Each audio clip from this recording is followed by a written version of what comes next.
Welcome back with Mr. Hunter. And Mr. Lynn. Today we're going to talk about the National History Day theme of exploration, encounter, and exchange in history. This also happens to be the theme of our first unit and the theme of the next project we're going to do together.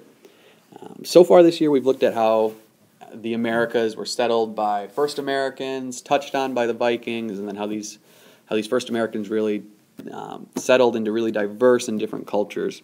And then last week we took a look at what happened when Columbus arrived and how that first initial encounter happened.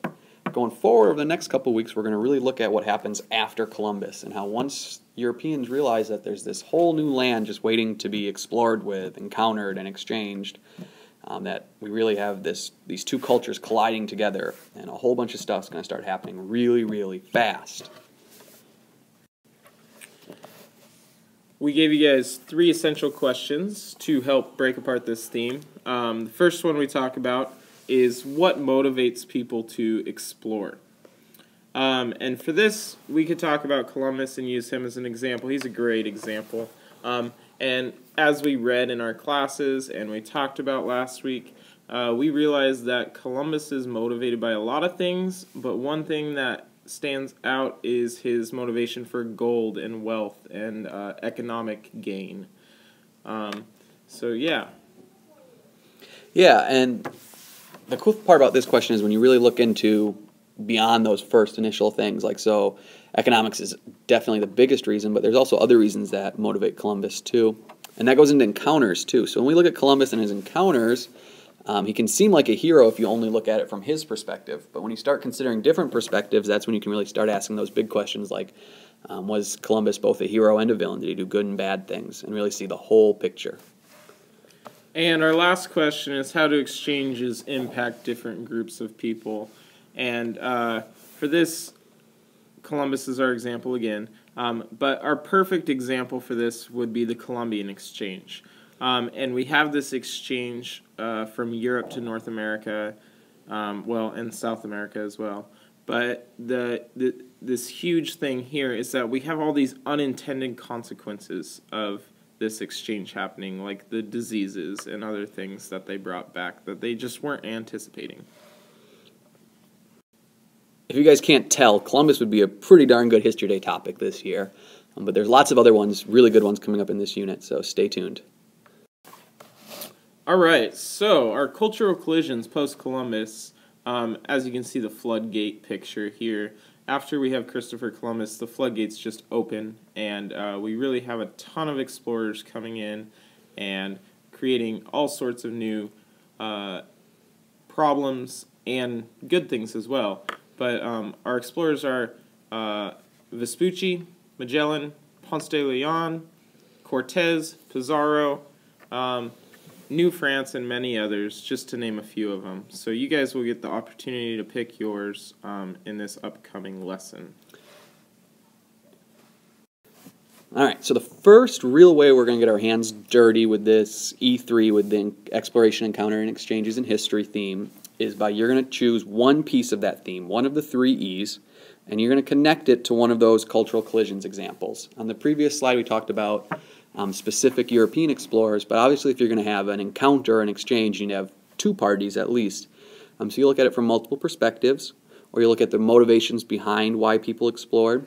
Once you know your E3 piece, and once you know the specific example you're going to get your hands dirty with, you'll read the textbook and you'll research some outside sources, and then you'll create your own interpretation, and you'll end up writing about a 1-page paper explaining how the theme connects to your example. Alright, our first explorer is Vespucci, Amerigo Vespucci, and he's a Portuguese explorer, and this is a map of his 3rd voyage, and this would be a great example for exploration. This is his 3rd journey, and it wasn't until his 3rd journey that he realized that he had found a new landmass. So this would also be a really good example of exchange because, well, this new land ended up getting named after him. Another good example for exploration would be Ferdinand Magellan. Magellan's famous for being the first man to go all the way around the world. Some of you may remember back to last year that that's only partially true. As you can see on the map there, he ends up dying over here in the Philippines and not making the complete trip, but his ship does, his crew does. And so his motivations for exploring, they were partly economic like some of our previous explorers, but there were more to it than that, and that's one of the things that makes Ferdinand unique. It would also be interesting to look at Ferdinand from an exchange or an encounter perspective too, because you can ask those questions of what happened over there in the Philippines Islands that his crew ended up leaving him behind, and look at the interactions really between Magellan and his crew. Our next explorer is Ponce de Leon, and he's a really good example for a couple of these. The first one we're going to talk about is exploration. As you can see from the map, he chose to explore Florida looking for this fountain of youth. And his motivation behind this was he wanted to be immortal. Who wouldn't, right? But another thing that Ponce de Leon did was that would work really well for exchange is he helped rule over Hispaniola and kind of brought this government system to the people there. Speaking of politics and setting up governments, next up is our conquistadors of New Spain. So if you watch the John Green New Spain crash course video, you heard about the Black Legend, and this legend that the Spanish were so terrible that everything else subsequent colonists would do pales in comparison. And while that isn't totally true, it is undoubtable these Cortez and Pizarro guys did some pretty mean stuff. I mean, just look at them; they look kind of like mean guys. But they're perfect examples for the second two E's, encounter and exchange, because they go and they encounter new peoples, new civilizations. Cortez over here on the left, he goes and encounters the Aztec over here in Mexico, and Pizarro goes to South America and eventually encounters the Inca. In both cases, the encounters that happen are really interesting to look at from both sides, both perspectives, and the subsequent exchanges where Pizarro and Cortez do their conquistador thing and conquer and set up new systems of politics and economics and social systems and really redefine what this culture is like. So Cortez or Pizarro you could look at from a whole bunch of the different E's, but encounter and exchange would be good ones. So all these exchanges, encounters, and explorations may have you feeling like there's some pretty terrible explorers. Well, Las Casas might change your mind. This might put a smile on your face because his motives were good.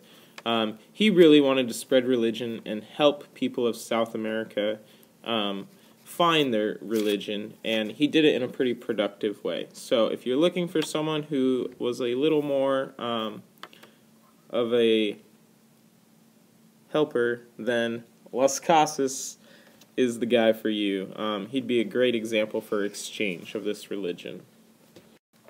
So New France is another example that isn't quite all doom and gloom, and where the three E's are a little bit more positive. So New France starts, and it really comes up here through Canada, where the French are coming down from the north and exploring these new places and eventually getting to the Great Lakes. And there, the encounters and the exchanges with the Native Americans are much more fair. This exchange is based on hunting fur, and the Europeans, the French, needed the Native Americans' help in hunting these. The Native Americans really have the skills to do this, and the Native Americans just they outnumbered the French. So the French had to play nice and do their best to appease the Native Americans, and it was more of a trading atmosphere than we see in some of the other ones.